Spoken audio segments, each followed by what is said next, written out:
Islamic scholars کے بیانات سننے کے لیے ہمارے آفیشیل چینل الرحمان ڈیجیٹل کو سبسکرائب کیجئے۔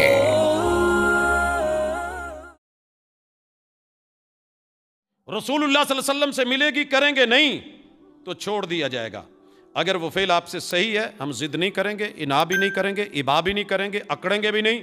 اپنی ساری حدیں سائیڈ پہ کر کے چھوڑ کے اس فعل کو کریں گے، کیونکہ رسول اللہ صلی اللہ علیہ وسلم سے صحیح ثابت ہے۔ اگر نہیں ملتا، کوئی ضد نہیں، کوئی انا نہیں، کوئی ہٹ دھرمی نہیں، میرا ماضی کیا تھا، میں کرتا تھا، اب کیوں نہیں کرتے، ایسے ہے، مجھے نہیں پتا تھا، میں کرتا رہا، جب پتا چلا نہیں ملی دلیل، میں نہیں کرتا، اللہ کل قیامت کے دن پوچھیں گے تو ایک ہی جواب ہے، تیرے محبوب کا فعل دلیل تھا، ملا نہیں ہے، اس لیے ہم نے کرا نہیں ہے۔ میرے بھائی، خود صحابی بھی اگر کسی کام کو کرنے کی بات کرے تو دلیل چاہیے، لہٰذا اضافی تکبیرات میں رفع الیدین کرنے کی کوئی صحیح مستند دلیل اگر ہے تو بسم اللہ، نہیں باقی رہ گیا قیاس کرنا، وہ جی وہاں ثابت ہے تو یہاں کیوں نہیں۔ عبادت میں فقہ حنفی کے نزدیک بھی قیاس نہیں چلتی، قیاس سے عبادت ثابت نہیں ہوتی، تو لہٰذا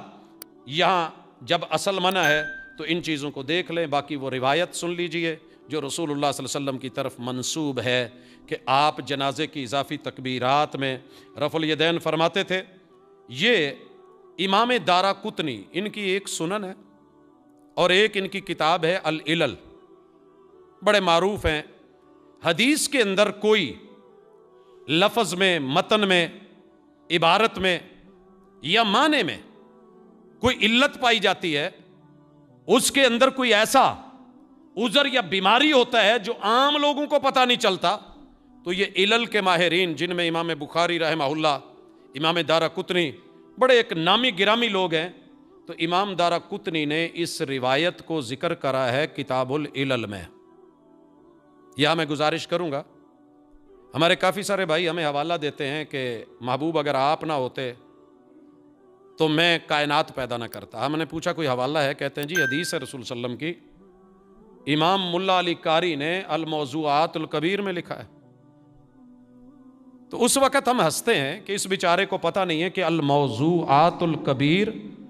وہ دنیا کے بڑے بڑے جھوٹ جو رسول اللہ صلی اللہ علیہ وسلم پہ باندھے گئے، اس میں انہوں نے یہ بتایا ہے لکھ کے کہ یہ حدیث مشہور ضرور ہے مگر یہ روایت رسول اللہ صلی اللہ علیہ وسلم پہ جھوٹ ہے، یہ جھوٹی ہے، من گڑت ہے، موضوع ہے، موضوعات شریف نہیں ہے۔ اسی طرح امام دارقطنی اسے کتاب العلل میں لائے ہیں، کوئی علت تھی تو وہاں لے کے آئے۔ پہلے روایت سنیے، قال الامام الدارقطنی قال احمد بن محمد بن الجراح، اور اس روایت کو روایت کرنے میں یہاں احمد ابن محمد کے ساتھ ابن مخلد، یہ دو راوی ہیں، قال دونوں کہتے ہیں، حدثنا ابن شبہ، یہ ابن شبہ جو ہے آگے چلے گا، یہ عمر اس کا نام ہے، قال حدثنا یزید بن ہارون، یزید بن ہارون بیان کرتے ہیں، قال اخبرنا یحیی بن سعید، ہمیں یحییٰ بن سعید نے بیان کیا، نافع عن ابن عمر، ابن عمر کے شاگرد نافع سے، کہ ابن عمر کہتے ہیں ان النبی صلی اللہ علیہ وسلم کان اذا صلی علی جنازۃ، محبوب جب بھی کسی جنازے پہ نماز جنازہ پڑھاتے، رفع یدیہ فی کل تکبیرہ، آپ ہر تکبیر میں رفع الیدین کرتے تھے۔ یہ ہے سارا دار و مدار اس کے مرفوع ہونے کا۔ وَإِذَا انصَرَفَ سَلَّمَ، اور جب آپ جنازے سے نکلنا چاہتے تو سلام کہتے تھے، سلام پھیرتے تھے۔ یہ دارقطنی نے 13ویں جلد میں صفحہ 22 پہ حدیث 2908 ہے، اسے نقل کیا ہے۔ تو جناب یہ سن لیجئے کہ سیدنا ابن عمر کی روایت، وہ جنازہ کی ہر تکبیر کے بارے میں جو ہے، یہ ابن عمر کی ذات تک تو ثابت ہے۔ پھر سن لیجئے، ابن عمر کا فعل ثابت ہے، صحیح روایت ہے، مگر رسول اللہ صلی اللہ علیہ وسلم کے فعل کے طور پہ مرفوعاً یہ قطعاً ثابت نہیں ہے، اور جو مرفوعاً پیش کی جاتی ہے اسے خود امام دارقطنی نے معلول کہا ہے، اس میں علت ہے، بیمار ہے، قابل حجت نہیں ہے، مرفوع ہونے کے لائق نہیں ہے۔ اور اس پہ میں دوسری گواہی امام زیلعی الحنفی، خود انہوں نے اس کے اوپر جرح کی اور اس کی وضاحت کی، اور امام دارقطنی کی موقف کی حمایت کی۔ تیسرے نمبر پہ امام ابن حجر نے بھی امام دارقطنی کی بات کو نقل کیا، اور اس روایت کے معلول ہونے کا اقرار کیا کہ یہ روایت رسول اللہ صلی اللہ علیہ وسلم سے ثابت نہیں ہے۔ چوتھے نمبر پہ پہلے جتنے بھی محدثین گزرے ہیں انہوں نے بھی اس روایت کو مرفوعاً صحیح قرار نہیں دیا۔ پانچویں نمبر پہ امام دارقطنی نے خود صراحتاً جب اسے معلول کہا۔ چھٹے نمبر پہ ساتھی کہتے ہیں جی روایت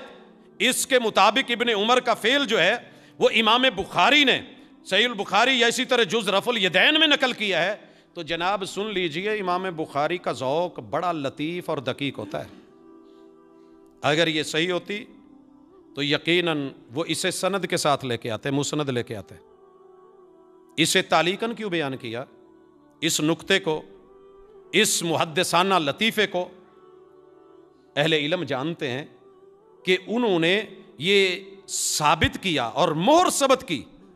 کہ یہ ابن عمر کا فعل کے طور پہ تو ٹھیک ہے، لیکن رسول اللہ صلی اللہ علیہ وسلم سے مرفوعاً ثابت نہیں ہے۔ ثابت ہوتی تو امام بخاری رحمہ اللہ یہاں لے کر کے آتے۔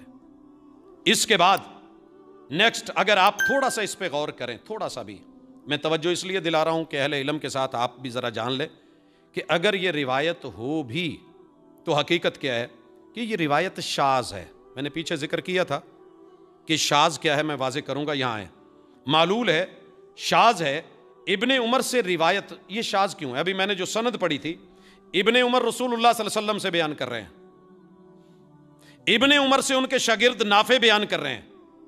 نافع سے یہ روایت 3 شاگرد بیان کرتے ہیں، 3 نام ذرا یاد رکھیے گا۔ نمبر 1 یحییٰ بن سعید، نمبر 2 جریر ابن حازم، اور تیسرے عبید اللہ ابن عمر العمری۔ یہ 3 راوی ہیں اس روایت کو بیان کرنے میں، جناب نافع کے 3 شاگرد۔ اور نافع سے جو جریر نے بیان کیا ہے وہ بھی حضرت عبداللہ بن عمر کا فعل ہی بیان کیا ہے۔ پہلے شاگرد نے، نافع کے پہلے شاگرد جریر نے اسے رسول اللہ صلی اللہ علیہ وسلم کا فعل نہیں بیان کیا، یہی کہا ہے کہ حضرت ابن عمر کرتے تھے۔ امام نافع کے دوسرے شاگرد عبید اللہ بن عمر نے بھی اسے ابن عمر ہی کا فعل بیان کیا ہے۔ تیسرے جو شاگرد ہیں یحییٰ بن سعید، یہ جب نافع سے بیان کرتے ہیں تو ان سے پھر ان کے 3 شاگرد ہیں، ایک محمد ابن فضیل اور دوسرے زہیر بن معاویہ۔ یہ دونوں بھی اسے یحییٰ بن سعید وہ نافع سے ابن عمر کا فعل ہی بیان کرتے ہیں، رسول اللہ صلی اللہ علیہ وسلم کا قول نہیں۔ کتنے ہو گئے؟ نافع کے 2 شاگرد، پھر ان کے بعد یحییٰ بن سعید، ان کے آگے 2 شاگرد، یہ چاروں مل کے جناب نافع سے اور نافع جناب عمر سے کہ یہ حضرت عبداللہ بن عمر کرتے تھے، رسول اللہ صلی اللہ علیہ وسلم کا فعل ذکر نہیں کر رہے۔ اب بات کہاں آ کے بگڑتی ہے کہ یہاں پہ رسول اللہ صلی اللہ علیہ وسلم سے یزید بن ہارون جو ہے یہ تیسرا شاگرد ہے، یہ تیسرا شاگرد ہے، یہ جب بیان کرتا ہے یحییٰ بن سعید سے تو یہ کہتا ہے کہ عبداللہ بن عمر کہتے ہیں رسول اللہ صلی اللہ علیہ وسلم کرتے تھے۔ یہ ہے وہ بندہ یحییٰ بن سعید سے یزید بن ہارون، اور یزید بن ہارون سے 2 ثقہ راوی محمد بن فضیل اور زہیر بن معاویہ، یہ ان کی مخالفت کر رہا ہے، ان کی مخالفت کر رہا ہے۔ تو چونکہ 2 ثقہ راویوں کی یہ مخالفت ہے، اس وجہ سے یہ روایت شاذ ہے۔ اور پھر یہ بھی ذہن میں رہے کہ یزید بن ہارون سے جب عمر بن شبہ، میں نے ذکر کیا تھا کہ ابن شبہ، یہ عمر بن شبہ راوی جو مرفوعاً روایت کرتا ہے، اکثر علماء نے اسے ثقہ کہا ہے، کوئی شک نہیں ثقہ ہے، اس کی عام روایتیں قابل قبول ہیں۔ لیکن یہ ذہن میں رہے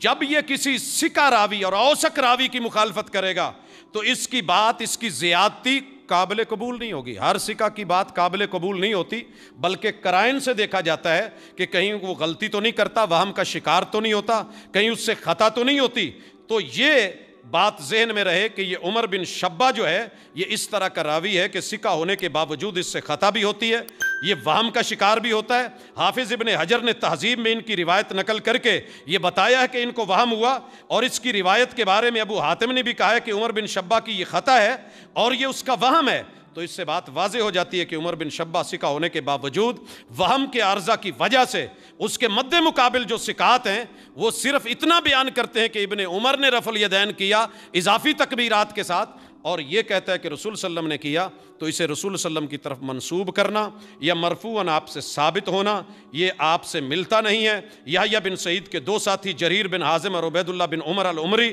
اسے نافع سے رسول جو ہے وہ بیان کرتے ہیں تو ابن عمر کا فعل، اور عمر بن شبہ اپنے وہم کی بنیاد پہ جب بیان کرتا ہے تو اسے اکیلا رسول اللہ صلی اللہ علیہ وسلم کا فعل مرفوعاً قرار دیتا ہے۔ اسی لیے امام بخاری رحمہ اللہ نے اسے رسول اللہ صلی اللہ علیہ وسلم کا فعل نہیں بلکہ ابن عمر کے فعل کے طور پہ نقل کیا ہے۔ امام ذیلی نے، امام ابن حجر نے بھی اس بات کا اقرار کیا ہے، اور اسی لیے امام